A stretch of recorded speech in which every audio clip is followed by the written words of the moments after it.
नमस्कार. न्यूज डंकामध्ये मी महेश विचारे आपल्या सगळ्यांचं मनपूर्वक स्वागत करतो.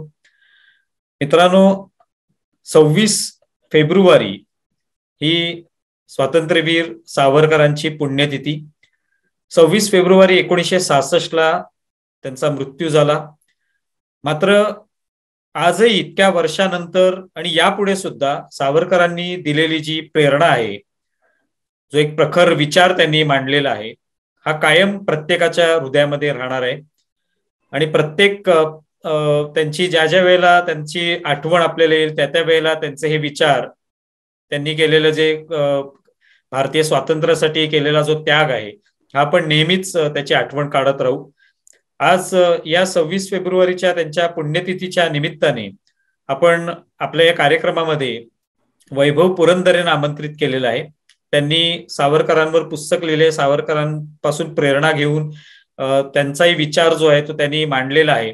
आणि त्यांचं जे पुस्तक आहे, Savarkar the true story of father of Hindutva, हे जे पुस्तक आहे, या पुस्तकाच्या माध्यमातून सावरकरांना पुन्हा एकदा एका वेगळ्या पद्धतीने त्यांच्या स्वतःच्या विचारसरणीतून त्यांनी मांडण्याचा प्रयत्न केलाय. तर त्या निमित्ताने आपण त्यांच्याशी बोलूयाच आणि इतर सुद्धा मुद्दे आहेत सावरकरांविषयीचे, त्याविषयी सुद्धा त्यांच्याशी आपण चर्चा करूया. वैभवजी, आपलं खूप खूप स्वागत आहे न्यूज डंकामध्ये. थँक्यू महेश, आणि न्यूज डंकाचे धन्यवाद मला बोलवल्याबद्दल. नमस्कार. तर पहिलं म्हणजे तुम्ही पुस्तक लिहिले त्या अनुषंगानेच आपण बोलूया. म्हणजे एकतर ते पुस्तक जे आता खरं तर 2019 मध्ये आलं, पण त्यानंतरचा काळ जो आहे हा थोडासा आपला हे लॉकडाऊन आहे, करोना आहे, याच्यामध्ये थोडंसं सगळेच लोक त्या चिंतेत होते. पण सावरकरांचा अर्थात विचार जे ते कधी न संपणारे आहेत, त्याची कधी आपण चर्चा करू शकतो. तर आता या पुण्यतिथीच्या निमित्ताने या पुस्तकाच्या विषयी सुद्धा आपण जाणून घेऊ आणि मग तिथून अन्य सुद्धा मुद्द्यांकडे वळूया. तुम्ही हे पुस्तक जे आहे ते लिहिण्यामागचं काय कारण आहे? कारण अनेक जण वेगवेगळ्या संदर्भात पुस्तकं लिहित असतात, सावरकरांवर वेगवेगळे विचार मांडत असतात, पण तुम्ही हे पुस्तक लिहिण्यामागचं काय कारण? महेश, अनेक वर्षांपूर्वी मी एक इंग्रजी साप्ताहिक वाचत होतो आणि त्या साप्ताहिकात एक लेख होता सावरकरांवर आणि सावरकरांच्या मर्सी पेटिशन्सवर. माफ करा, माझं पुस्तक इंग्लिशमध्ये असल्यामुळे मी इंग्लिश मिश्रित मराठी बोलणार आहे. तर तो लेख त्यांच्या मर्सी पेटिशन्सवर होता आणि ज्या व्यक्तीने तो लेख लिहिला होता त्याने असं म्हटलं होतं की हा जो सावरकरांचा माफीनामा आहे किंवा माफीनामे आहेत अनेक, ते मी आज पहिल्यांदा प्रकाशझोतात आणतोय. आणि सावरकरांनी जन्मभर ही गोष्ट लपवून ठेवण्याचा प्रयत्न केला की त्यांनी हे माफीनामे ब्रिटिश सरकारला पाठवले होते आणि हे अनेक आहेत आणि असं असं त्यांनी त्यामध्ये लिहिलेलं आहे. तर मला ते थोडंसं चमत्कारिक वाटलं यासाठी की आपण मराठीत लहानपणापासूनच सावरकरांचा अनेकदा वाचत असतो आणि माझी जन्मठेप मी लहानपणीच वाचलं असल्यामुळे मला आठवलं की त्यामध्ये सावरकरांनी उल्लेख केलाय ब्रिटिशांना काही अशा गोष्टी लिहिल्याचा, काही पत्र लिहिल्याचा. आणि मी पुन्हा जाऊन ते चेक केलं आणि 1928च्या पुस्तकात 1928ला ते पुस्तक प्रकाशित झालं, माझी जन्मठेप, आणि त्यामध्ये सविस्तरपणे सावरकरांनी त्यांनी ब्रिटिशांना काय पत्र पाठवली, त्या पत्रांमध्ये त्यांनी काय लिहिलं याचा स्पष्ट उल्लेख आहे, त्यातल्या कॉन्टेंट्सचा उल्लेख आहे.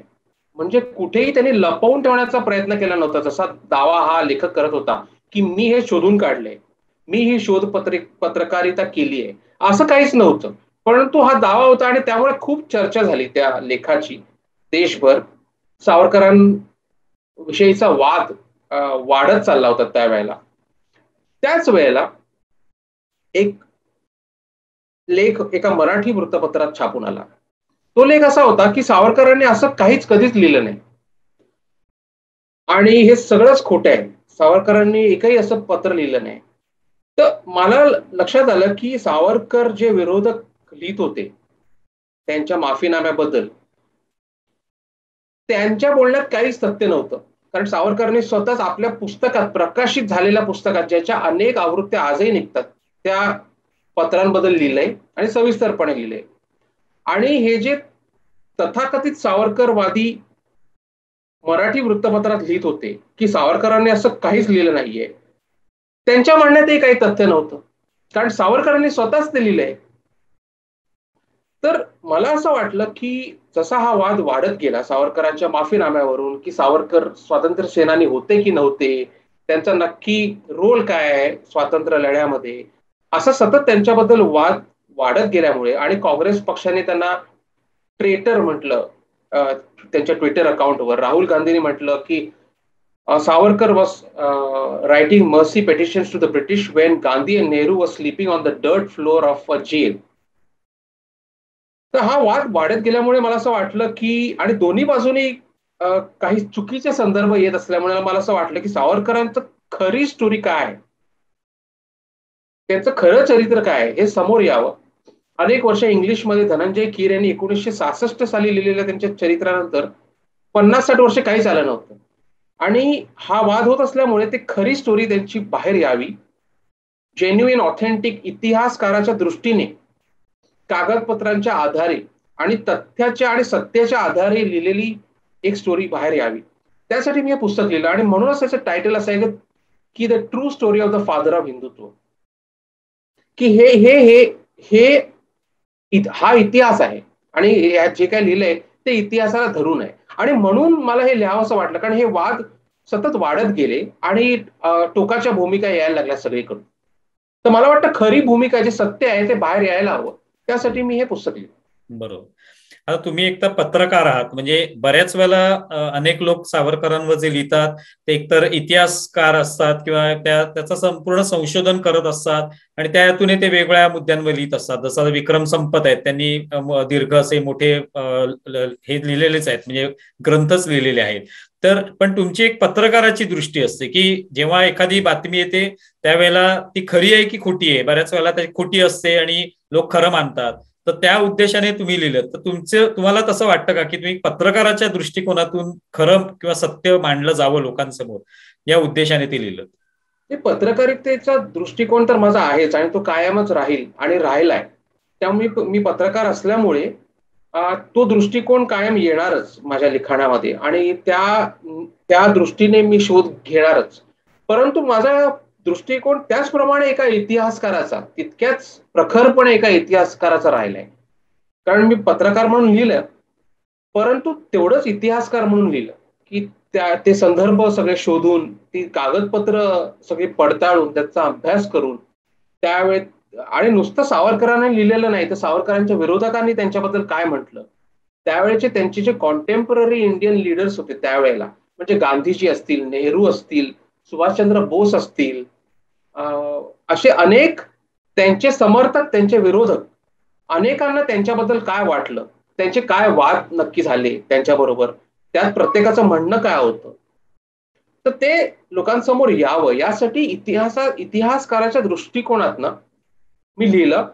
पत्रकार होण्याचा असण्याचा एक फायदा असा असतो की आपल्याला वाचकाच्या मनात एक क्लॅरिटी यावी या दृष्टिकोनातनं लिहिण्याची सवय असते, कारण आपण सोप्या भाषेत लिहितो, सहज समजेल अशा भाषेत लिहितो.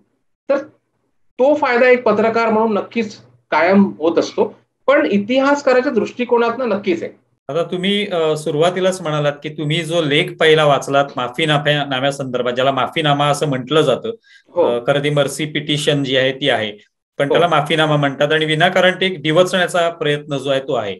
पण तुम्ही माफीनाम्यात किंवा ह्या सो कॉल्ड जो माफीनामा म्हटलं जातं, तर त्या संदर्भात सगळा तपास करत असताना तुम्हाला इतर सुद्धा अनेक असे मुद्दे सापडले असतील की ज्याच्यावरनं विनाकारण वाद निर्माण करण्यात येतो आणि काहीतरी खोटे संदर्भ दिले जातात. जसं तुम्ही म्हणालात सुद्धा की असे संदर्भ अनेक ठिकाणी सोशल मीडियावर येत असतात. तर त्याविषयी त्याच्यातून काही आणखी कोणत्या गोष्टी उलगडल्या तुम्हाला? अनेक गोष्टी समोर आल्या. एक तर माफीनाम्या संदर्भात मी एक गोष्ट सांगू इच्छितो महेश, की आपण नेहमी म्हणतो की सावरकरांनी मर्सी पिटिशन्स लिहिली आणि ती 100% लिहिली, त्यांनी स्वतःनीच ते मान्य केले की मी लिहिली. पण that was a legal mechanism available at that point in time. आणि मी त्याचा अभ्यास केला तर माझ्या अधिकच लक्षात आलं की सावरकरांना यामुळे ट्रेटर म्हणणं किंवा स्वातंत्र्य लढ्यातला त्यांचं जे कॉन्ट्रीब्युशन आहे ते नाकारणं हे किती चुकीचं आहे.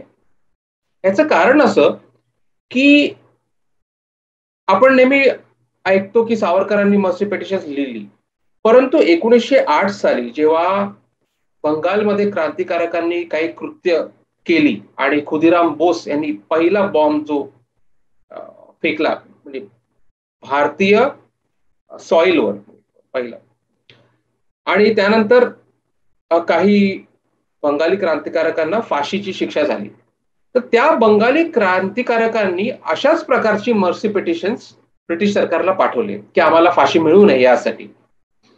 हे झालं सावरकरांनी पिटिशन्स लिहिण्याच्या आधीच, 1908 1909च. सावरकर 1911 साली अंदमानला गेले, 1910ला त्यांना अटक झाली लंडनमध्ये, 1911ला अंदमानला गेले, 21ला तिथून बाहेर आले, पण ते भारतीय मेनलँडवरच्या जेलमध्ये जाण्यासाठी स्वतंत्र झाले नाहीच, तेव्हा बाहेर आले नाहीच जेलमध्ये. आणि मग 3 वर्षानंतर रत्नागिरी स्थानबद्धता आपल्याला माहिती आहे, आणि 1937 पर्यंत ते स्थानबद्धतेत होते. तर त्यांचा जो 11 ते 21 हा काळ आहे, त्यामध्ये त्यांनी ते पिटिशन्स लिहिली. त्यानंतर 1920च्या दशकाच्या मध्यामध्ये काकोरी कॉन्स्पिरसी केस नावाची एक मोठी केस झाली, ज्यामध्ये ब्रिटिश सरकारची एक गाडी जी ट्रेजरी फंड्स नेत होती ती क्रांतिकारकांनी लुटण्याचा प्रयत्न केला, आणि त्यामध्ये अनेक क्रांतिकारकांना फाशीची शिक्षा देण्यात आली. त्यामध्ये होते रामप्रसाद बिस्मिल, त्यामध्ये सचिंद्रनाथ सन्याल होते, आणखी 2 लोक होते, अशफाकुल्ला खान होते.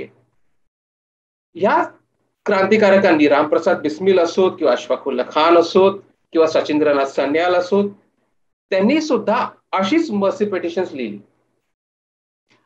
परंतु आपण सुदैवाने किंवा आपल्या इथले राजकीय पक्ष सुदैवाने, एक तर सत्येंद्रनाथ बोस ज्यांनी 1908 मध्ये ते पिटिशन्स लिहिले होते त्यांना, किंवा रामप्रसाद बिस्मिल, अशफाकुल्ला खान, सचिंद्रनाथ सन्याल यांना ट्रेटर म्हणत नाहीत.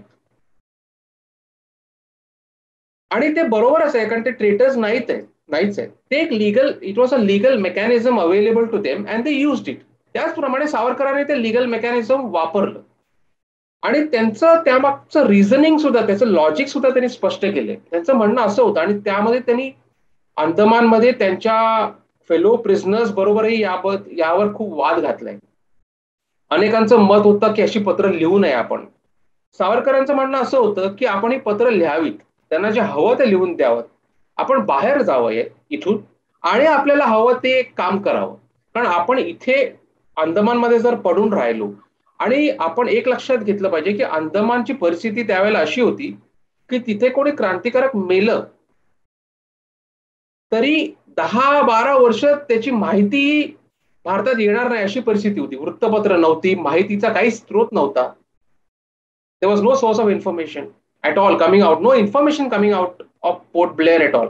तर सावरकरांचं म्हणणं होतं की ते व्यर्थ बलिदान होईल आपलं इथे, आपण जर मेलो तर, आणि आपण युजलेस ठरू. त्याच्यापेक्षा आपण जिवंत राहणं महत्वाचं आहे. आपण बाहेर जाऊ, आणि जे काय आपल्याला कृत्य करणं शक्य होईल ते आपण आपल्या देशासाठी, समाजासाठी करू. तर व्यर्थ त्याग करण्यापेक्षा जाऊन बाहेर खऱ्या अर्थाने लोकांची सेवा, आपल्या मातृभूमीची सेवा करणं महत्वाचं आहे. आणि ते त्यांचं रिझनिंग होतं, आणि त्यांनी ते मांडलं. तर some prisoners agreed, some prisoners did not agree. आता मी तुम्हाला सत्येंद्रनाथ बोसचं उदाहरण दिलं आणि काकोरी कॉन्स्पिरसी केस मधल्या लोकांचं उदाहरण दिलं. सावरकरांबरोबर जे बंदी होते अंदमानमध्ये, त्यामध्ये बरिंद्र कुमार घोष होते, जे औरोबिंदो घोष यांचे भाऊ होते. त्यांनी सुद्धा अशी मर्सी पिटिशन्स लिहिली अंदमान मधूनच. परंतु आपण बारिंद्र कुमार घोष यांना देशद्रोही म्हणत नाही, किंवा ते स्वातंत्र्य सैनिक नव्हते असं म्हणत नाही. तर आणि ते बरोबरच आहे, ते स्वातंत्र्य सैनिकच होते. त्यांनी ती पत्र लिहिली म्हणून ते स्वातंत्र्य सैनिक ठरत नाहीत असं नाहीये. तर मला असं वाटतं की इट इज अनफेअर. कोणाचीही विचारसरणी काही असू शकते. सावरकरांच्या हिंदुत्वाच्या विचारसरणीबद्दल अनेक मतभेद असू शकतात लोकांची. सावरकरांना विरोधही करू शकतात लोक त्याबद्दल, परंतु त्यांना त्याबद्दल देशद्रोही म्हणणं, ट्रेटर म्हणणं हे अत्यंत चुकीचं आहे आणि अनफेअर आहे असं मला वाटतं. आणि त्यांचं योगदान न मानणे हे चुकीचं आहे, कारण अंदमानमध्ये जी परिस्थिती होती, आता राहुल गांधींचं जे वक्तव्य आहे की गांधी आणि नेहरू तेव्हा जेलमध्ये जमिनीवर झोपले असताना हे पत्र लिहित होते, तर ही खरं तर तुलना करू नये. कारण गांधी आणि नेहरू ही स्वातंत्र्य सैनिक होते आणि सावरकर ही स्वातंत्र्य लढ्यात एक अग्रगणी व्यक्तिमत्व होते, तिघेही. परंतु तुम्ही जर ते कंपॅरिझन करायला गेलात, ते जे सावरकरांवर टीका करतात त्यांच्यात ते अंगलट येण्याची शक्यता आहे. कारण ब्रिटिश साम्राज्यामध्ये पोर्ट ब्लेअर मध्ये जे जेल होते, तिथली परिस्थिती ही भारतीय भूमीवर म्हणजे मेनलँड भारताच्या भूमीवर मधल्या जेल पेक्षा खूपच अत्यंत वाईट होती. म्हणजे ब्रिटिश पार्लमेंट मधल्या एक भारतप्रेमी पार्लमेंटेरियन जोसाया वेजवूड जे अंदमानला जाऊन आले तिथे, त्यांनी त्याचं वर्णन हेल म्हणून केलंय, हेल ऑन अर्थ असं त्यांनी वर्णन केलंय तिथे. आणि त्याच वेळेला केलंय जेव्हा सावरकर तिथे होते, तेव्हाच वेजवूड तिथे येऊन बघून गेले काय परिस्थिती आहे. He describe it as hell on earth. आणि the presence on the Indian mainland were much better than that. तुलना करायची झाली तर मी असं म्हणेन की तुलना चुकीची आहे आणि ती करू नये. तर हे अशा अनेक इंटरेस्टिंग गोष्टी ही इतरांनी लिहिलेल्या मर्सी पिटिशन्स समोर आले, अनेक गोष्टी लक्षात येतात आपल्याला आणि एक आपला दृष्टिकोन त्यामधून तयार होतो, निर्माण होतो आणि तो आपण वाचकांसमोर ठेवू शकतो आणि तो मी ठेवण्याचा प्रयत्न केला. आता खरं तर म्हणजे तुम्ही म्हणा किंवा इतर सुद्धा अनेक लेखक हे सगळं स्पष्ट करण्याचा, अगदी पुराव्यासह सांगण्याचा प्रयत्न करत असतात. पण तरी देखील अनेकांना ते सावरकरांवर टीका करायची असते किंवा त्यांना देशद्रोही ठरवायचंच असतं, कारण ते हिंदुत्ववादी आहेत. म्हणजे मूळ जे कारण असतं ते हिंदुत्ववादी आहे, त्यामुळे त्यांना कुठेतरी दोषी ठरवायचं प्रत्येक गोष्टीसाठी. मग अमुक ही गोष्ट तुम्ही सिद्ध केलीत की दुसरी काहीतरी गोष्ट काढली जाते आणि त्यावरनं त्यांना दोषी ठरवलं जातं.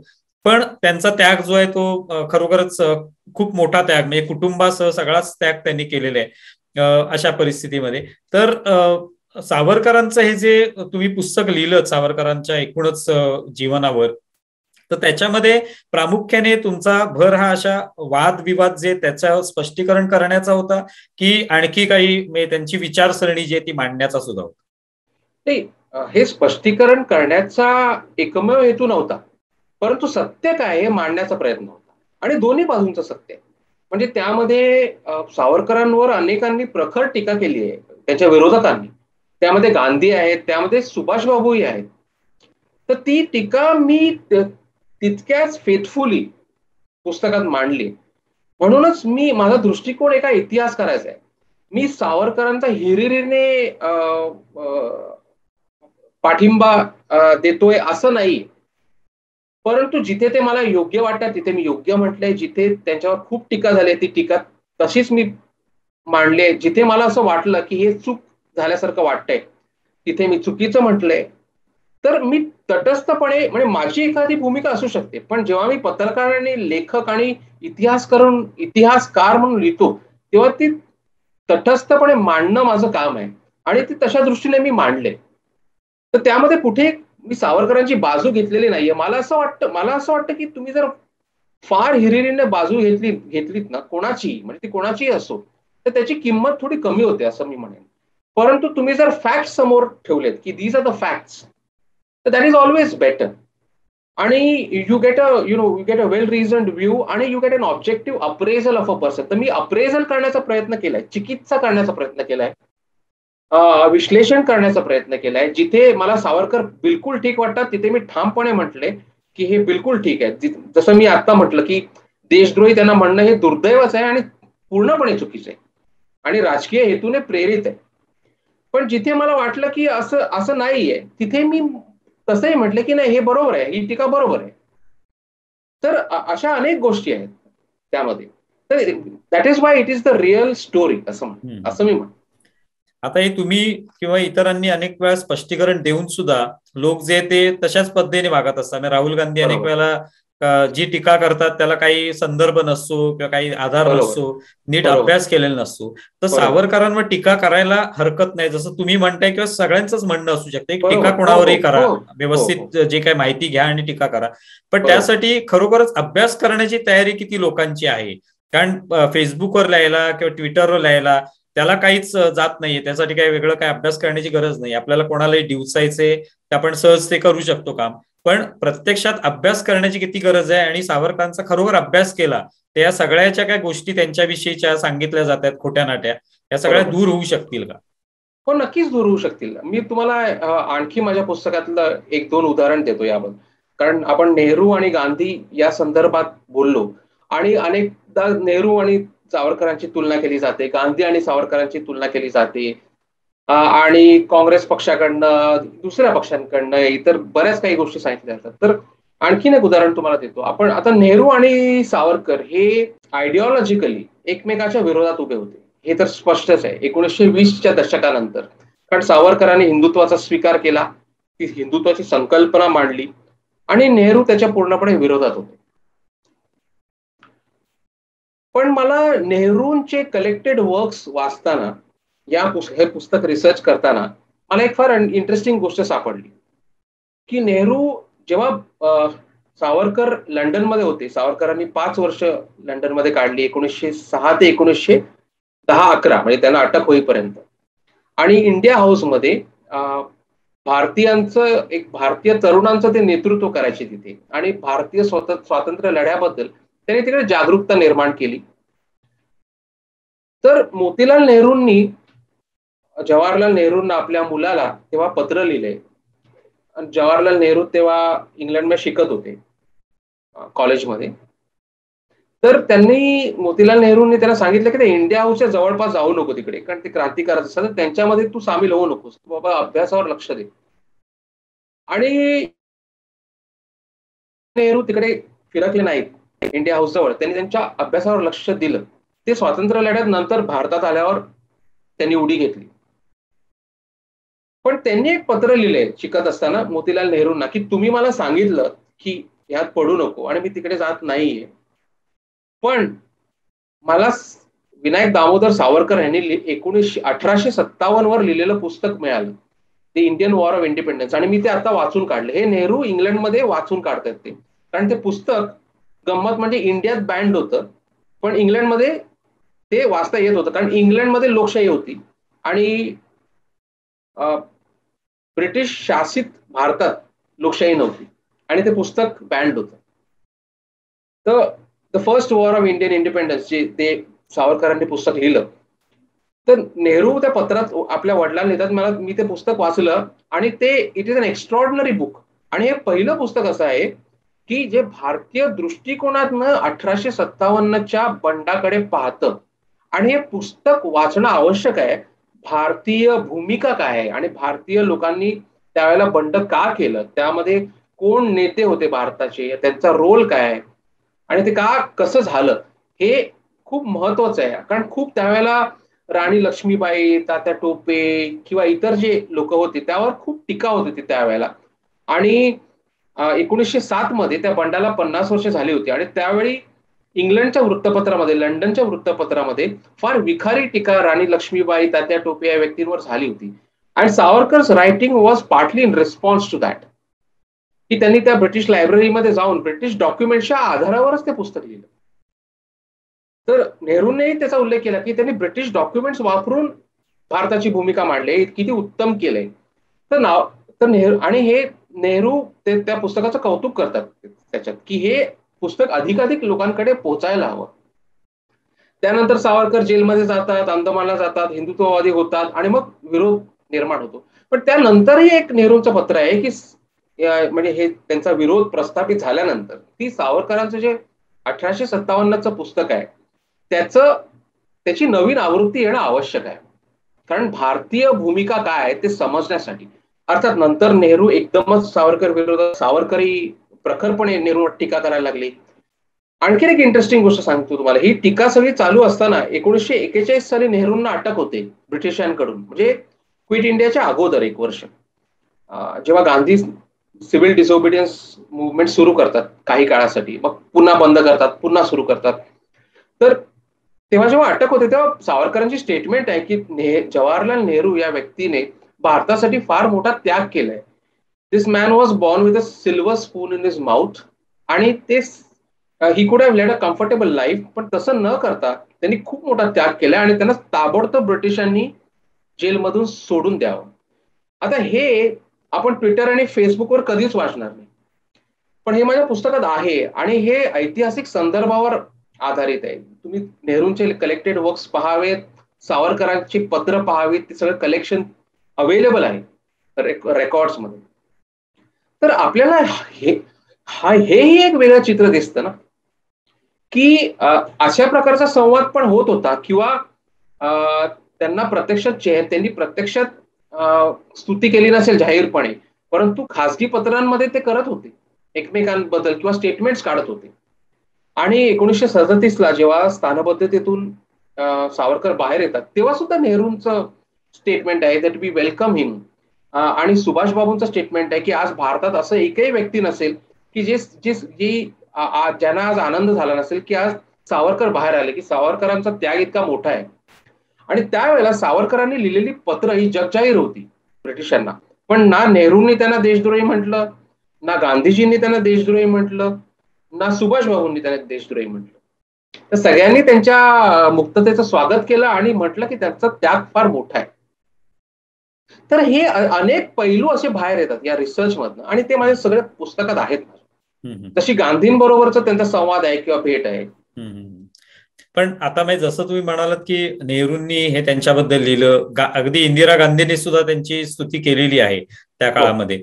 तर पण तरी देखील आत्ताची काँग्रेस जी आहे ती मात्र कोणताही आधार न घेता किंवा आपलेच जे नेते होते नेहरू किंवा इंदिरा गांधी यांच्यासारखे त्यांनी काय म्हटलेलं आहे, त्यांनी सावरकरांबद्दल काय म्हटलेलं आहे, काय लिहिलेलं आहे, याचा कोणताही संदर्भ न घेता ते केवळ एक राजकारण करण्यासाठी हे करतात का, आणि कुठेतरी भाजपला विरोध करण्यासाठी, कारण भाजप हा हिंदुत्ववादी पक्ष आहे, तर त्याला विरोध करण्यासाठी कुठेतरी सावरकरांना डिवचायचं, म्हणजे भाजप जो आहे तो खवळेल आणि मग एक वाद निर्माण होईल, एक राजकारण करण्याची संधी मिळेल, अशा उद्देशाने हे सगळं केलं जातं का? नाही, नक्कीच त्याचा पूर्णपणे हेतू राजकीयच आहे, ते स्पष्ट आहे. बाकी दुसरा काहीच हेतू नाहीये त्यामागे.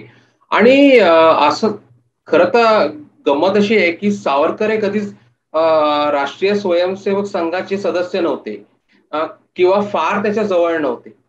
आणि भाजप किंवा भारतीय जनसंघाशी नंतर त्यांचे प्रोटेजी, त्यांचे जे डिसायपल होते श्यामाप्रसाद मुखर्जी, जे सावरकरांबरोबर काम करायचे हिंदू महासभेत आणि त्यांचे फॉलोअर होते, त्यांनीच भारतीय जनसंघ स्थापन केला.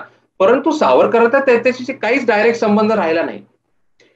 पण केवळ त्यांनी हिंदुत्वाची संकल्पना मांडली आणि ती हिंदुत्वाची संकल्पना निदान त्यातला काही भाग हा भाजप आणि RSS ह्याने घेतल्यामुळे सावरकरांचं नाव त्यांच्याशी आपोआपच जोडलं गेल्यामुळे त्यांच्यावर काँग्रेसकडून किंवा कम्युनिस्टांकडून सतत टीका होत असते. आता कम्युनिस्टांना हे माहीत असेलच कदाचित की A.N. रॉय आणि सावरकर हे अगदी खास मित्र होते, म्हणजे त्यांची वैयक्तिक मैत्री अगदी घनिष्ठ होती. पण काही गोष्टी मान्यच करायचं नाही असं लोकांनी जर ठरवलं असेल तर मग त्याला आपण काहीच करू शकत नाही, पण आपण सत्य नक्की मांडू शकतो. आता हे सावरकर जेव्हा तुरुंगातून सुटून आले बाहेर, त्यानंतर त्यांचं जे कार्य आहे त्याविषयी बऱ्याच वेळा बोललं जात नाही, आणि तो असा एक प्रचार केला जातो की सावरकरांनी इंग्रजांकडून काहीतरी घेतलं किंवा त्यांना पेन्शन मिळत होती म्हणून ते गप्पच बसले होते, त्यांनी कोणतेही आंदोलनं केली नाहीत किंवा विरोध दर्शवला नाही जेवढा प्रखरपणे ते आधी करत होते. तर हा सुद्धा मुद्दा अनेक वेळेला जाणीवपूर्वक आणला जातो, जेणेकरून पुन्हा एकदा त्यांना कुठेतरी दोषी ठरवता येईल, त्यांना डिवसता येईल किंवा त्यांच्या माध्यमातून इतरांना डिवसता येईल. तर याविषयी तुम्ही काय तुमच्या पुस्तकामध्ये उल्लेख केलेला आहे? हो का, हे कसं आहे महेश, की काय आपण स्वातंत्र्य लढ्यातील बारकावे आणि त्या काळाचे बारकावे आपण समजून घेणं आवश्यक आहे. आणि आपल्याला ज्या पद्धतीने इतिहास शिकवला जातो स्वातंत्र्य लढ्याचा, तो ब्लॅक अँड व्हाईट शिकवला जातो, त्यामुळे आपल्याला या अनेक गोष्टी समजत नाही किंवा या गैरसमजालाही आपण बळी पडतो. झालं काय की 1920च्या नंतर भारतीय स्वातंत्र्य लढ्याचं स्वरूपच बदललं, एस्पेशली 1930s मध्ये. हे स्वातंत्र्य मिळणार आज ना उद्या हे नक्की झालं, आणि त्यावेळेला असं झालं की people's priorities change, everybody's priorities change. त्या प्रायोरिटीज अशा झाल्या की what will be the arrangement between various communities in India, what will be the constitutional order, what will be the constitution of the legislative council, स्टेट्समध्ये काय करायचं, state centre relations काय होणार, असे अनेक कम्युनल रिप्रेझेंटेशन हे ब्रिटिशांनी आणलं होतं तर त्या कम्युनल रेप्रेझेंटेशनचं काय करायचं, ते तसंच ठेवायचं का 1 पर्सन 1 वोट करायचं.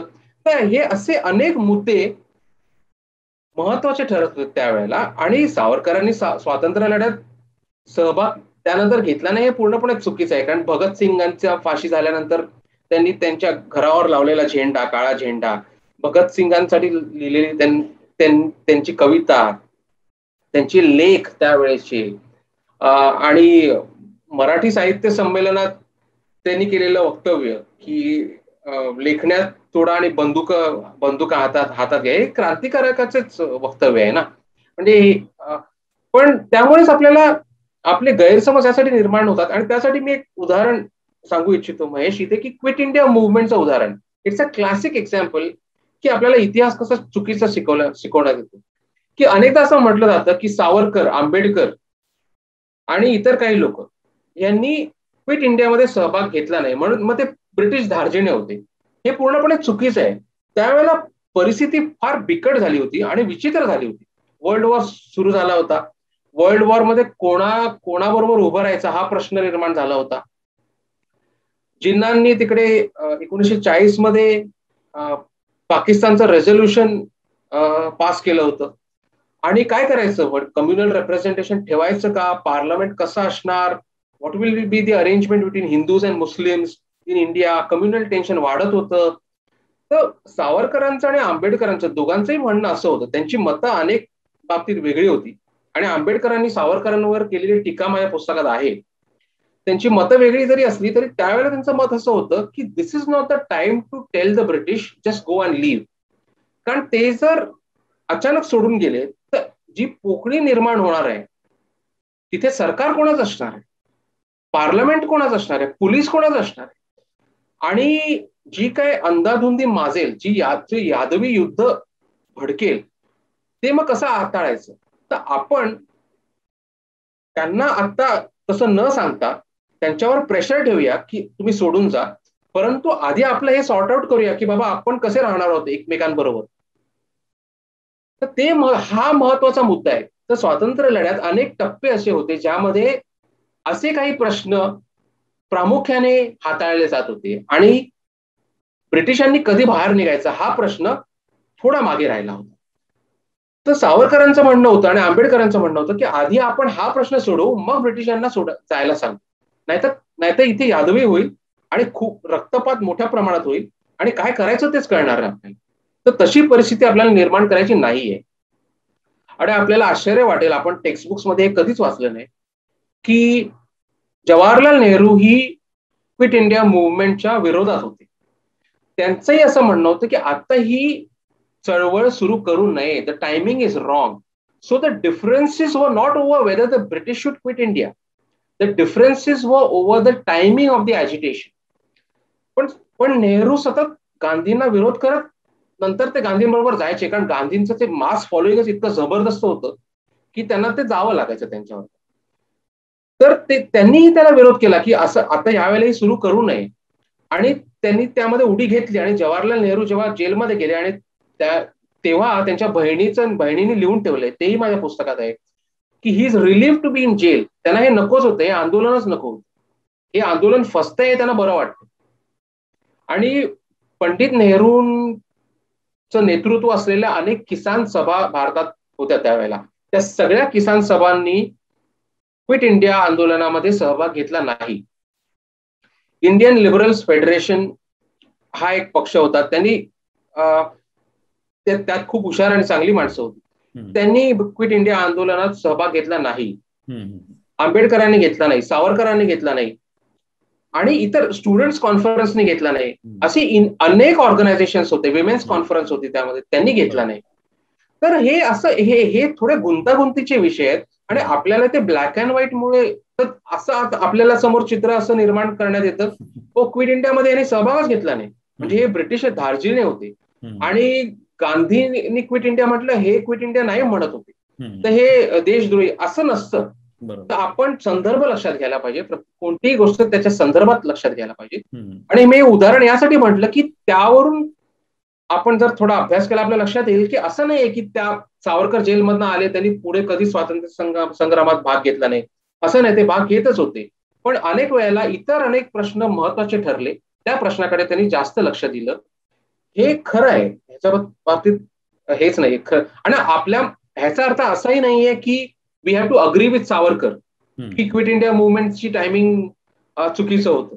We can agree with Gandhi that the quit India movement happened at the right time, but we have to understand the context. एवढंच माझं म्हणणं. बरोबर. कोणी म्हणू शकतं की नाही, सावरकरांची भूमिका चुकीची आहे, की त्यावेळेला ते आंदोलन योग्यच केलं गांधींनी. ठीक आहे, त्याबद्दल काही ही वेगवेगळी मतं आहेत यामध्ये. पण म्हणून आंबेडकर किंवा गांधी हे किंवा आंबेडकर किंवा सावरकर हे ब्रिटिश धार्जिणे ठरत नाही, एवढंच मुद्दा आहे. महत्वाचं. बरोबर आहे.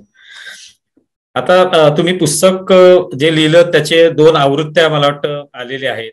आणखी कोणत्या भाषांमध्ये ते येतंय? आणि अशी पुस्तकं लिहित राहणं म्हणजे ज्याच्यामधनं सत्य परिस्थिती समोर येईल आणि कुठेतरी हा जो काही एक चित्र निर्माण केलं जातं सावरकरांबद्दल ते कुठेतरी निवळण्यास मदत होईल असं तुम्हाला वाटतं? नाही, मला वाटतं या गोष्टीवर अधिकाधिक अभ्यास होणं आवश्यक आहे. आणि तथ्याला धरून, ऐतिहासिक संदर्भांना धरून, हिस्टॉरिकल रेकॉर्ड्सना धरून आणि डॉक्युमेंट्सना धरून आपण जास्त लिहायला पाहिजे. खास करून सोशल मीडियाच्या या विश्वामध्ये आपण सगळेच त्यामध्ये सामील आहोत. आणि तिथे काय आता असं झालंय ना, सोशल मीडियावर everybody has the power without the responsibility of the media.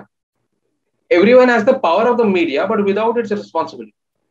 तर कोणी काही लिहितं त्यावर, तर संदर्भ देऊन लिहिणं आवश्यक आहे, तथ्य आणि सत्य मांडणं आवश्यक आहे, शांतपणे मांडणं आवश्यक आहे, त्याचप्रमाणे ठामपणे मांडणं आवश्यक आहे. पण ते गरजेचं आहे. आणि पॉलिटिकल पोलरायझेशन जसं वाढतंय तसं मला वाटतं याची गरज आणखीनच वाढेल. पण मांडायला हवं, कारण ते खरी स्टोरी जी आहे. आणि दुर्दैवाने काय झालं की because of the Gandhi Nehru family's monopolisation of politics in India for a long period, अनेक भारतीय इतिहासाच्या पैलूंकडे इतिहासकारांचं आणि पत्रकारांचं, समाज माध्यमांचं दुर्लक्ष झालं होतं फार मोठ्या काळासाठी. परंतु पुन्हा त्या गोष्टींकडे लक्ष येतंय आणि ते चांगलं आहे. त्यात विविध विचारसरणीचे लोक आहेत. त्यामध्ये पटेल आहेत जे काँग्रेसवादीच होते आणि ज्यांनी RSS बॅन केलं होते 48 साली. त्यामध्ये सुभाष बाबू आहेत जे ऍक्च्युली लेफ्ट विंग लीडर होते फॉरवर्ड ब्लॉकचे नंतर. आणि त्यामध्ये सावरकर आहे जे हिंदुत्ववादी होते. म्हणजे वेगवेगळ्या विचारसरणीची माणसं आहेत, पण ती त्यांच्याबद्दलचा इतिहास, त्यांच्याबद्दलचं जे सत्य आहे ते खरं येणं, ते समोर येणं आवश्यक आहे. जसं आपण नेहरूंबद्दलही लिहायला हवं, इंदिरांबद्दलही लिहायला हवं, सगळ्यांबद्दल लिहायला हवं, पण कोणाला ब्लॅकआउट करू नये. म्हणजे Savarkar had been blanked out for 50 years. Even Bose, even Patel, आता अचानक लोकांना पटेल यांची आठवण झाली. तर असं होता कामा नये. आणि म्हणजे ते आंबेडकर असोत, पटेल असोत, नेहरू असोत, कोणीही असोत, त्यांच्याबद्दल आपण चर्चा करणं आवश्यक आहे. खास करून आपण 75व्या वर्षात स्वातंत्र्याच्या शिरतोय, तर ते that appraisal is all the more necessary पुढची वाटचाल करण्यासाठी. बरोबर.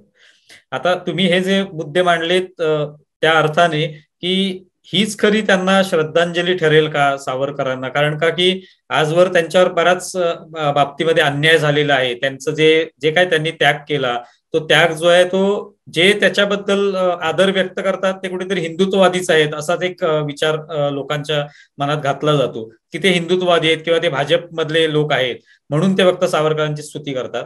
पण खऱ्या अर्थाने त्यांचा व्यवस्थित अभ्यास करून त्यांचं जे काय त्यांनी केलेला त्याग आहे, त्यांनी मांडलेले विचार आहेत, त्यांनी जी काही इतकी वर्ष अंदमानमध्ये घालवली आणि जो संघर्ष केला, तर हे सगळं समोर यायला पाहिजे. तीच खरी त्यांच्यासाठी श्रद्धांजली ठरेल. तर तुमचं नेमकी याविषयीची काय संकल्पना आहे?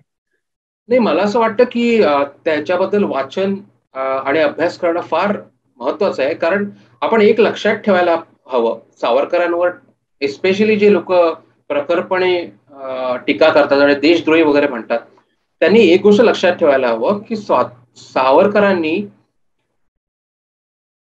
संपूर्ण स्वातंत्र्याची मागणी अशा काळामध्ये केली ज्यावेळी इंडियन नॅशनल काँग्रेस हे स्वातंत्र्याबद्दल बोलतच नव्हते. इंडियन नॅशनल काँग्रेसनी कम्प्लीट इंडिपेंडन्स, पूर्ण स्वराज ही मागणी 1929ची ही मागणी आहे. त्याच्या अगोदरची जी मागणी आहे त्यांचं रेझोल्युशन 1929 आहे. आणि त्या अगोदरची जी स्वातंत्र्याची मागणी होती that was for autonomy under the umbrella of the British Empire. It was a different kind of independence. It was not complete independence. पण त्या काळात 19 म्हणजे 20व्या शतकाच्या पहिल्या दशकामध्ये Savarkar was asking for complete independence and other revolutionaries were asking for complete independence. तर कमीत कमी 20 वर्ष काँग्रेसनी केलेल्या मागणीच्या कमीत कमी 20 वर्ष आधी सावरकर आणि अनेक क्रांतिकारकांनी संपूर्ण स्वातंत्र्याची मागणी केली आहे. तर he is one of the pioneers of the Indian freedom struggle. We cannot neglect that and we cannot negate that. त्यावेळेला लोक संपूर्ण स्वातंत्र्य मागण्यासाठी कचरत होते आणि मॉडरेट्स तर अशा प्रकारे कचरत होते की people were making petitions to the Raj की अरे की आपण पेटिशन करूया, प्लीज आम्हाला हे द्या. आणि टिळकांनी ती पूर्ण व्याख्याच बदलून टाकली. म्हणजे पेटिशनचं पर्वच टिळकांनी बंद करून टाकलं आणि मागणी करा हे टिळकांनी आणलं. तर त्या मागणीला जोर क्रांतिकारकांनी दिला, सावरकरांनी दिला. आणि सावरकरांची जी क्रांतिकारक कृत्य होती 20व्या शतकाच्या पहिल्या दशकामध्ये, म्हणजे असफ अली जे नंतर काँग्रेसमध्ये गेले, ते इंडिया हाऊसला जायचे आणि सावरकरांची व्याख्यानं ऐकायची 1906 ते 1911. आणि त्यांनी असं लिहिलं की सावरकरांसारखा वक्ताच नव्हता तिकडे इंडिया हाऊसमध्ये. ते सगळ्यांचे नेते होते आणि ते अशा पद्धतीने बोलायचे स्वातंत्र्याबद्दल की लोक मंत्रमुग्ध होऊन जायचे. त्यानंतर असफ अलींची अनेक मतभेद झाले सावरकरांबद्दल हिंदुत्वावरून. परंतु असफ अलींनी कधी म्हटलं नाही की ते देशद्रोही आहेत की ब्रिटिश धार्जिणे आहेत. आणि जेव्हा गांधी आणि सावरकरांनी एकत्र लंडनमध्ये सभा घेतली होती भारतीय लोकांची 1909 साली बेस वॉटरमध्ये, तेव्हा सुद्धा गांधींचं वक्तव्य त्यांच्याबद्दल असं आहे की he is very well known for his selflessness and patriotism. आणि गांधींचं वक्तव्य तेव्हाच असं आहे भारतीयांसमोर केलेलं. आणि त्यावेळेलाही असफ अली तिथे होते आणि असफ अलींनी ते लिहून ठेवले की गांधी असं म्हणाले की मी फार काळ असं बोलणार नाही तुमच्या समोर, कारण तुम्ही वाट बघताय सावरकर बोलावं असे याची. तर सावरकर तिथल्या तरुण भारतीयांचे नेते होते आणि सावरकर 45 मिनिटं बोलले, ज्यामध्ये त्यांनी गांधींची स्तुती केली आणि गांधींना देशभक्त असं म्हटलं. तर हे अशा अनेक गोष्टी आहेत ज्या आपण लक्षात घेणं आवश्यक आहे. गांधींचे आणि त्यांचे मतभेद तेव्हाच होते, कारण गांधी तेव्हा अहिंसेबद्दल बोलत होते आणि ब्रिटिश साम्राज्यामध्ये लंडनमध्ये बसून सावरकर क्रांतिकारक कृत्य करत होते आणि क्रांतिकारकाची भाषा बोलत होते. तर तिथेच गांधी आणि सावरकरांबद्दल ह्यांच्यामध्ये मतभेद होते. पण अशा पद्धतीने कोणी त्यांनी एकमेकांवर टीका केली नाही, असं एवढं मला म्हणायचंय. तर असफ अलींची जी पत्नी आहे अरुणा असफ अली, त्यांचं एक फार इंटरेस्टिंग उदाहरण माझ्या पुस्तकात आहे, तेही मी तुला सांगतो. या सगळ्या गोष्टी माझ्या पुस्तकात आहेत. त्यांच्या पत्नी अरुणा असफ अली, हे नाव जगजाहीर आहे अरुणा असफ अलींचं आणि she is pretty famous in India. तर जेव्हा 1942ची क्विट इंडिया मुवमेंट झाली त्यावेळेला अरुणा असफ अलींनी तो तिरंगा ऑगस्ट क्रांती मैदानावर फडकवला होता आणि जेव्हा गांधींच्या नेतृत्वाखाली. तर गांधींचं आणि अरुणा असफ अलीचं त्यावेळेला संभाषण झालं. तर गांधींनी त्यांना विचारलं की तुम्ही कसा स्वातंत्र्य लढ्यात आल्यात अरुणा असफ अलींना. तर अरुणा असफ अली म्हणाले की मी 1857 वर्ष सावरकरांचं पुस्तक वाचलं, त्यानंतर मी स्वातंत्र्य लढ्यात आले. आणि मग गांधींची आणि तिची चर्चा झाली की तुला का सावरकरांनी म्हटलेलं ते पटलं, मग नंतर काँग्रेसमध्ये का आले, असं अनेक चर्चा होत असतात. तर हे आपण सगळं लक्षात घ्यायला हवं की हे सगळं असं होतं आणि हे सगळं समोर यायला हवं. अरुणा असफ अलींच्या पुस्तकात आहे ते, असफ अलींच्या पुस्तकात आहे ते, हे सगळं लिहून आले आणि ते माझ्या पुस्तकात सविस्तर आहेत. म्हणजे एकंदरीतच सावरकरांबद्दल म्हणजे जे कोणी इतिहासकार अभ्यास करतायत ते सोडले तर बाकीचे सोशल मीडियावर लिहिणारे किंवा काहीतरी वर्तमानपत्रामध्ये आपली काहीतरी भूमिका मांडायची ज्याला काही आधार नाहीये अशा पद्धतीने भूमिका मांडणारे उथळ जे एक प्रकारचे लिखाण करणं आणि सावरकरांना बदनाम करणं हा एक प्रकार जो आहे तो कुठेतरी सगळ्याच लोकांनी ज्यांना सावरकर भलेही पटत नसतील पण त्यांचा अभ्यास करून ते त्यांचं जे काही चरित्र आहे ते मांडणं आणि त्यांचा सुद्धा त्याग जो आहे तो सुद्धा महत्वाचा होता, त्याची दखल घेणं हे आवश्यक आहे. हेच तुमच्या सुद्धा पुस्तकातून तुम्ही सांगितलेलं आहे आणि तुमचंही तसं मत असेल, अनेकांचं तसं मत आहे. पण ही मतं असलेले लोक जे आहेत ते तयार होणं जास्तीत जास्त हे आवश्यक आहे. आता या वीर सावरकरांच्या पुण्यतिथीच्या निमित्ताने हे असं वाटतं मला सुद्धा की असे लोक तयार होणं आवश्यक आहे, ज्यांना टीका करण्याचाही अधिकार आहे, पण अभ्यास करून त्यांनी ही टीका केली पाहिजे आणि त्यांचा त्याग सुद्धा मान्य केला पाहिजे. अर्थात अर्थात महेश. आणि आणि एक गोष्ट मी इथे आणखीन म्हणेन की सावरकरांनी अंदमानात जे सोसलं त्याचाही आपण अभ्यास करणं महत्वाचं आहे. कारण दॅट वॉज टॉर्चर. म्हणजे आपण ग्वांतानामो बे बद्दल म्हणतो, इराक वॉर नंतर झाल्याच्या वॉटर बोर्डिंग अमुक तमुक, पण सावरकरांना जे स्टँडिंग फेटर्स देण्यात आले की 8-8 तास उभं राहायचं आणि अशा त्या असं आपल्या हाताचा शृंखला आणि उभं राहायचं. आणि आणि तुम्हाला जर वॉशरूमला जायचं असेल, तुम्ही जाऊ शकत नाही जे, तर prisoners use to soil themselves there आणि त्याच ठिकाणी तसंच उभं राहायचं. आणि एक ट्रायंग्युलर फेटर्स नावाची गोष्ट होती तिथे. तर ते असे त्रिकोणी असं फेटर्स लावायचे, म्हणजे चेन्स लावायचे. तर ते असं ओढलं जायचं की ते तुमच्या पाठीला असह्य व्हायचं. आणि 8-8 तास तसं उभं ठेवलंय लोकांना. सॉलिटरी इम्प्रिझनमेंट दिले सावरकरांना. जिथे वेळ लागायची पाळी येते सॉलिटरी इम्प्रिझनमेंट मध्ये. तर अशा त्यांना जी शिक्षा देण्यात आली त्याचेही ब्रिटिश रेकॉर्ड जे आहेत माझ्या पुस्तकात आहेत. कोणत्या वेगवेगळ्या प्रकारच्या शिक्षा देण्यात आल्या, त्याचं स्वरूप काय आणि ते कसं सहन केलं या लोकांनी. म्हणजे ते मला तर ह्या विषयाचा जेव्हा मी अभ्यास करत होतो महेश, टू बी ऑनेस्ट, मला असं वाटलं की हे लोक हाऊ डिड दे सर्व्हाइव्ह, म्हणजे जिवंत बाहेरच कसे आले. आणि एवढंही मी म्हणेन की अंदमानातल्या कैद्यांनाही काही फॅसिलिटीज देण्यात येत होत्या. उदाहरणार्थ 6 महिन्यानंतर ते बाहेर जाऊन थोडीफार काम करू शकत होते जेलच्या बाहेर, त्या आयलंडवर, किंवा शेती करू शकत होते, थोडंफार बाहेर जाऊन आत पुन्हा यायचं असं करू शकत होते. Savarkar was denied that facility कारण he was considered a very dangerous political revolutionary by the British Raj. तर त्याही बेसिक छोट्या छोट्या फॅसिलिटीज होत्या ज्या अंदमानातल्या कैद्यांनाही मिळायच्या, ज्यांचं टॉर्चर व्हायचं त्यांनाही मिळायच्या, त्याही सावरकरांना मिळाल्या नाही. नंतर वर्षातून एक पत्र पाठवायची आणि रिसीव्ह करायची तरतूद होती, ती सावरकरांना काही वर्ष मिळाली, काही वर्ष ही वॉज डिनाईड. दरवर्षी कुटुंबातल्या एका व्यक्तीला येऊन भेटण्याचं स्वातंत्र्य होतं अंदमानात.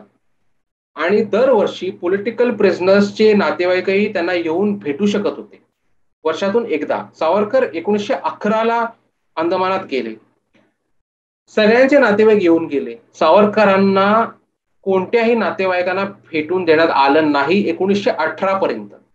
1918 मध्ये त्यांचे जे धाकटे भाऊ आहेत ते येऊन गेले. म्हणजे 7-8 वर्ष त्यांना काहीच कल्पना नव्हती, कोणाशीही भेट झाली नाही घरच्या कोणाशी. इतर कैद्यांची झाली, जे राजकीय कैदी होते त्यांची झाली. आणि 1918 मध्ये जेव्हा त्यांचे भाऊ भेटले तेव्हा त्यांच्या अचानक त्यांना लक्षात आलं की त्यांची जी वहिनी आहे, मोठी वहिनी, जी त्यांच्या आईसारखी आहे, कारण आईप्रमाणे तिने त्यांचा सांभाळ केलाय, ती वारली. आणि त्यांना धक्का बसला की मला एवढेवर माहीतच नाही बाहेर काय चाललंय. आणि म्हणजे अशा प्रकारचे त्यांना he was denied even the basic facilities offered to prisoners in the Andamans. It was so bad. म्हणजे माणसं जिवंत कशी राहिली हाच मोठा प्रश्न आहे. पण पण त्यामुळे आपण अभ्यास करायला हवा की अंदमानातही काय परिस्थिती होती. तिथेही नुसतं त्याग आपण म्हणतो, त्याग हा आता कॉमन शब्द झालाय. त्याग आणि त्याग सगळ्यांचाच होता, पण दिस इज अन एक्स्ट्रॉर्डिनरी सॅक्रिफाईस. आणि त्याचा मला टॉर्चर सहन करणं हे या वेगळ्या प्रकारचं स्ट्रगल असतं. आणि या लोकांनी टॉर्चर सहन केलंय इथे. खरंय, म्हणजे तुम्ही जे म्हणालात ते अगदी योग्य आहे की त्याग जो आहे तो सगळेच करतात, पण ज्या यातना त्यांनी भोगलेल्या आहेत, ज्या वेदना सहन केलेल्या आहेत, आणि त्या सहन करण्याची शक्ती कदाचित देशाप्रती असलेलं प्रेम जे आहे, देश स्वतंत्र व्हावा त्यामुळेच ते आणि सहन करू त्यासाठी शकतात. त्यांनी ते केलेलं आहे. हो, आणि म्हणजे आता राहुल गांधीने तुलना केली म्हणून मी म्हणतो, मला काय म्हणायची इच्छा नाही, पण तुम्ही जर तुलनाच केली तर गांधी आणि नेहरू आणि सुभाष बोस किंवा इतर ह्यांना सुदैवाने अशा प्रकारच्या यातना भोगाव्या लागल्या नाहीत. म्हणजे हे टॉर्चर त्यांना भोगावं लागलं नाही. त्यांनी फार मोठ्या प्रमाणात त्याग केला, प्रश्नच नाही त्याच्याबद्दल. पण तशा यातना सुदैवाने त्यांना भोगाव्या लागल्या नाही, ज्या सावरकरांना आणि इतर अनेक क्रांतिकारकांना अंदमानमध्ये भोगाव्या लागल्या. आणि गांधीजींचंच वाक्य असं आहे की त्यांना सावरकरांबद्दलचे जे त्यांनी चित्तरंजन दास यांना लिहिलेल्या पत्रात आहे, जे माझ्या पुस्तकात आहे, की सावरकरांचा दोष एकच आहे की त्यांनी त्यांच्या देशावर खूप जास्त प्रेम केलं म्हणून त्यांना अंदमानमध्ये तिथे ठेवण्यात आलं. हे this is Gandhi's tribute to Savarkar. Regardless of their political differences, ideological differences सगळं आहे. त्यामुळे हे सगळं आपण लक्षात ठेवणं महत्वाचं आहे. खरं आहे. म्हणजे तुम्ही आता तुमचे पुस्तक जे आहे ते अनेक लोक आता वाचतील आणि वाचत असतीलच. 2 आवृत्त्या निघालेल्या आहेत, अन्य भाषांमध्ये सुद्धा त्या आवृत्त्या याव्यात आणि जेणेकरून सावरकरांचं हे चरित्र जे आहे, ज्याच्यामधल्या त्यांच्या यातना, त्यांचा त्याग, हे सगळं लोकांपर्यंत पोहोचावं आणि खरी परिस्थिती काय आहे ते कळावी आणि उथळ लेखनापासून लोकांनी दूर व्हावं आणि सत्य काय हे जाणून घ्यावं, हीच अपेक्षा आहे आणि हीच खरी सावरकरांना श्रद्धांजली ठरेल असं आपण म्हणू शकतो. तुम्ही इथे न्यूज टंकामध्ये आलात आणि ही सगळी माहिती जी आहे ती व्यवस्थित सांगितलीत आणि निष्पक्षपणे तुम्ही कसं लेखन केलं याविषयी सुद्धा सांगितलं, त्याबद्दल खूप खूप आभारी आहोत. थँक्यू महेश, आणि न्यूज टंकाचे आभार मला बोलवल्याबद्दल. धन्यवाद. तर मित्रांनो, तुम्हाला हा व्हिडिओ कसा वाटला हे जरूर कळवा. तुमच्या प्रतिक्रिया निश्चितपणे कळवा आणि आमचं हे युट्यूब चॅनल सबस्क्राईब करा आणि हा व्हिडिओ सुद्धा भरपूर लाईक करा, शेअर करा. धन्यवाद.